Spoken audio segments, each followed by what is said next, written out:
নয়া বন্দোবস্তর কথা বললেও এনসিপি সেই প্র্যাকটিসটা ওন করছে, সেই প্র্যাকটিসটাই তারা তাদের সংগঠনের মধ্যে অ্যাটাচমেন্ট দেখতে পাচ্ছি। শরীফ ভাই, আমি আপনার কাছে জানতে চাই, আপনার কি এনসিপির কার্যক্রম দেখে মনে হয় যে তারা আসলে কোনো বিচার করতে চায়? কারণ তুষার সারোয়ার, যাকে নিয়ে অভিযোগ এই নীলা ইসরাফিলের, তার বিরুদ্ধে তো কোনো ব্যবস্থা দেখছি না। সে খুবই শক্তিশালী। ধন্যবাদ। আমরা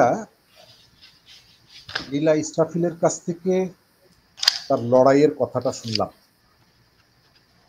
আমরা আলোচনাটা করছি নবগঠিত রাজনৈতিক দল এনসিপির ভেতরে তাদের যে নারী সহকর্মীরা আছেন তারা কি অবস্থায় কাজ করছেন, কি অবস্থায় আছেন।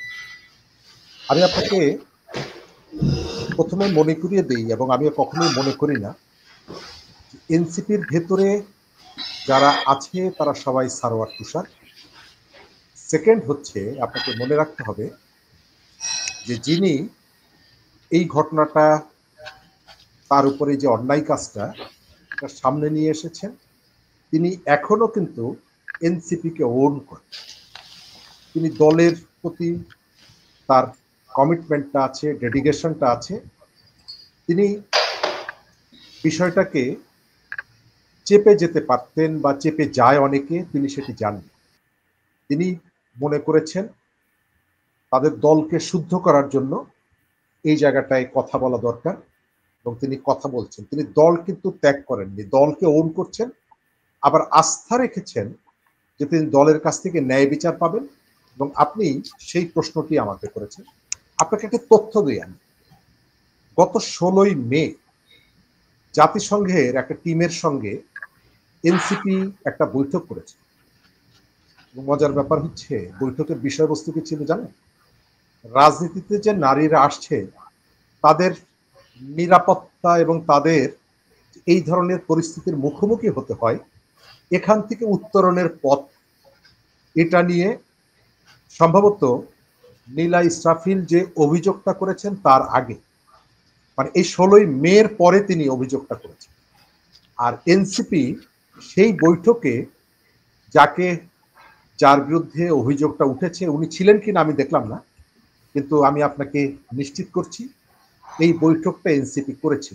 অর্থাৎ দেখা যাচ্ছে এনসিপির ভেতরে এই যে আবর্জনা বা নোংরাগুলি রেখে তারা সোসাইটিতে একটা ইমেজ ক্রিয়েট করার চেষ্টা করছে, অথবা এটা তাদের রাজনৈতিক একটা টাস্ক হিসাবে তারা বিবেচনা করছে। কিন্তু নিজের ঘরকে পরিচ্ছন্ন না করে তারা বাইরে তাদের এই যে চেষ্টাটা, এই চেষ্টাটা স্ববিরোধী হয়ে যায়।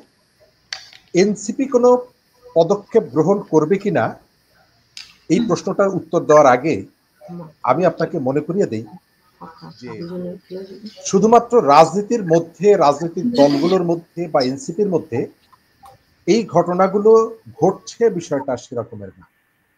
আজ থেকে 3-4 বছর আগে অ্যাকশন এইড বাংলাদেশ ঢাকা শহরে যে নারীরা পাবলিক ট্রান্সপোর্ট ইউজ করেন তাদের উপর একটা সার্ভে করেছে, এবং সেই সার্ভেতে দেখা গিয়েছিল প্রায় 82% কর্মজীবী নারী অথবা যারা পাবলিক ট্রান্সপোর্ট ব্যবহার করেন তারা নানা রকমের শারীরিক নিগ্রহের শিকার হন, তারা যৌন নিপীড়নের শিকার হন। অর্থাৎ আপনি পাবলিক ট্রান্সপোর্ট ব্যবহার করলে সেখানে এই ধরনের পরিস্থিতির মুখে পড়ছেন। আপনি পরিবারের মধ্যেও অনেকেই এই পরিস্থিতির মুখে পড়ছেন, এবং তার উদাহরণ হচ্ছে নীলা ইসরাফিল। তার পরিবারে দীর্ঘদিন ধরে যে লড়াইটা করছে এবং তিনি তার ভাষ্যে সেগুলি এনেছেন, আবার তিনি রাজনৈতিক দলের মধ্যে এসেও এই একই ধরনের পরিস্থিতির মুখোমুখি হচ্ছে। তার অর্থ হচ্ছে আপনার কর্মক্ষেত্রে, আপনার পাবলিক ট্রান্সপোর্ট ব্যবহার করার ক্ষেত্রে, আপনার সহকর্মীদের দ্বারা, আপনার পরিবারের সদস্যদের দ্বারা নারী নানাভাবে তার যে স্বাধীনতা যেমন ক্ষুণ্ণ হচ্ছে এবং তাকে এই ধরনের পরিস্থিতির মুখোমুখি হতে হচ্ছে। আপনি তো এটা একটা সামগ্রিক অর্থে বললেন, কিন্তু ধরেন 5ই আগস্টের পরে একটা এই তরুণরাই এই এনসিপি একটা আধুনিক রাষ্ট্র গঠনের কথা বলেছিল, এরকমই একটি স্বপ্ন তারা দেখিয়েছিল, এরকমই গল্প তারা দিয়েছিল। হ্যাঁ, এখন সেই দলে যখন নারী নির্যাতনকারীদের বিচার হয় না, এই যার বিরুদ্ধে নীলা ইসরাফিল অভিযোগ করেছেন সেই সেই নেতার বিরুদ্ধে অভিযোগ আগেও ছিল, কিন্তু বিচার হয়নি। এখন তিনি যে বিচার করবেন, আমার প্রশ্ন হচ্ছে এখন আসলে তারা কতখানি নারীদের জন্য একটা সুন্দর জায়গা তৈরি করতে সক্ষম? আপনারা কি বিশ্বাস করেন যে তারা নারীদের মর্যাদা দেবেন? জি, আমি ওই জায়গাটা আসছি। এখন পর্যন্ত আমি যতটুকু বাইরে থেকে জানি যে তাদের রিক্রুটমেন্টের ক্ষেত্রে সেইভাবে স্ক্রিনিংটা সেইভাবে হচ্ছে না, হয়নি। এবং এই ধরনের রাজনৈতিক দল অনেক জায়গায় এই ঘটনাগুলো ঘটে। আপনার সোসাইটির মধ্যে অনেক অপরাধ আমরা তীব্রভাবে প্রতিবাদ করলেও সেই ঘটনার পুনরাবৃত্তি ঘটে এবং এটি আমাদের জন্য খুবই বেদনার। কিন্তু রাজনৈতিক দল সংগঠন যদি এই ঘটনার প্রেক্ষিতে দৃষ্টান্তমূলক পদক্ষেপ গ্রহণ করার ভেতর থেকে এই মেসেজটা মানুষের সামনে নিয়ে আসে যে আমার এখানে যে ঘটনাটি ঘটেছে তার জন্য আমি শুধুমাত্র অনুতপ্ত নই, আমার যে সাংগঠনিক যে ক্ষমতাটা আছে, আপনি জানেন যে একটা সংগঠন এই যে অপরাধটা সংগঠিত হয়েছে নীলা ইসরাফিলের সঙ্গে, এনসিপি চাইলে কিন্তু তদন্ত করে তার বিরুদ্ধে রাজনৈতিক ব্যবস্থা নিতে পারবে, সাংগঠনিক ব্যবস্থা নিতে পারবে। কিন্তু প্রচলিত আইনের যে ধরনের প্রতিকারের ব্যবস্থা সেটি কিন্তু পারবে না, কারণ সেই অ্যারেঞ্জমেন্টটা তার বৈধতা নেই। কিন্তু তাকে দেখাতে হবে যে এই অভিযোগটা ওঠার পর আমি আমার সাংগঠনিক যে চ্যানেলগুলো আছে, আমার যে সাংগঠনিক অ্যারেঞ্জমেন্টগুলো আছে, সেই অ্যারেঞ্জমেন্টের জায়গা থেকে আমরা জিরো টলারেন্সের নীতি অনুসরণ করেছি এবং আমি দৃঢ় একটা ব্যবস্থা নিয়েছি। কিন্তু আপনার প্রশ্নের জায়গাটা এখন পর্যন্ত যেটা দেখা যাচ্ছে, এবং এই নেতাদের ভাষ্যে কখনো কখনো মনে হচ্ছে যে তারা মনে করছে যে নীলা ইসরাফিল যে অভিযোগটি করেছে এর ভেতর থেকে আমাদের এখানকার সংগঠনকে, আমাদের নেতাকর্মীদেরকে একটা বিব্রতকর অবস্থায় ফেলেছে, তিনি এটি প্রকাশ না করলেই পান। এবং মোটেই না, আমি তো সেটা আগে আপনাকে বললাম, মোটেই আমাদের এখানে ভিকটিমকে ব্লেম করার যে কালচারটা আছে আমি দেখতে পাচ্ছি এনসিপির মধ্যে সেই ধরনের বিষয়টা ক্রমশই দানা বাঁধছে। আমি আবার বলি যে নীলা ইসরাফিল কিন্তু এনসিপি করেন, সুতরাং এনসিপির সমস্ত কর্মীরাই যে সারওয়ার তুষারের মতো মানসিকতা ধারণ করে না, আবার এই ধরনের অন্যায় ঘটনা দলের ইমেজের কথা বিবেচনা করে এটি চেপে যান না, তার কিন্তু একটি উদাহরণ। আবার তাদের দলের পক্ষ থেকে বিশেষ করে পুরুষ সদস্য যারা আছেন তাদের ভেতর থেকে এক ধরনের অভিব্যক্তি দেখা যাচ্ছে যে এই অভিযোগটি করার ভেতর থেকে তুমি আমার দলের একটা বিরাট ক্ষতি করে ফেলেছো, সুতরাং তুমি আমাদের রাজনৈতিক শত্রু হয়ে উঠছো। এনসিপি কি ব্যবস্থা নেবে? আমি আপনাকে জাস্ট একটা কথা মনে করিয়ে দিই। আজ থেকে কয়েক মাস আগে, অর্থাৎ গত অক্টোবর মাসে, তাদের একজন নেতা ডিবিসির একটা টক শোতে বলেছিলেন যে আমরা আমাদের